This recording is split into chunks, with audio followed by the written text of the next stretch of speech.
ലോകസഭയെ പോലെ രാജ്യസഭയും പ്രധാനപ്പെട്ടതാണ്.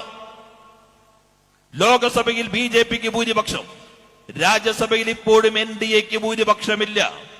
245 അംഗ രാജ്യസഭ, 5 സീറ്റുകൾ ഒഴിഞ്ഞുകിടക്കുന്നു. 240 ഭൂരിപക്ഷം കിട്ടാൻ 121.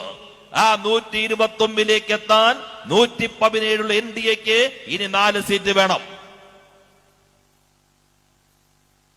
ഈ രാജസ്ഥാനിലെ MP-യായ വേണുഗോപാൽ കേരളത്തിൽ വന്ന് CPM-നെ തോൽപ്പിക്കാൻ ഇറങ്ങി ഇവിടെ നിന്ന് ജയിച്ചാൽ രാജസ്ഥാനിലെ രാജ്യസഭാംഗത്വം പിറ്റേന്ന് രാജിവെക്കണം. പിന്നെ ആര് വരും രാജ്യസഭയിലേക്ക്? കോൺഗ്രസ് വരുമോ? രാജസ്ഥാൻ 115 BJP, 70 കോൺഗ്രസ്. ഒറ്റ സീറ്റിലേക്ക് വോട്ടെടുപ്പ്. 40 സീറ്റിന്റെ വോട്ടിന്റെ ഭൂരിപക്ഷത്തിൽ രാജസ്ഥാനിൽ നിന്ന് BJP-യുടെ MP രാജ്യസഭയിലേക്ക് പോകും. രാജ്യസഭയിൽ കോൺഗ്രസിനുള്ള 1 സീറ്റ് 45 വോട്ടിന്റെ ഭൂരിപക്ഷത്തിൽ BJP-ക്ക് വിട്ടുകൊടുത്തുകൊണ്ട് ഇവിടെ നിന്ന് മത്സരിച്ച് ജയിക്കാൻ KC വേണുഗോപാൽ വരുന്നത് BJP-ക്ക് വേണ്ടി മാത്രം.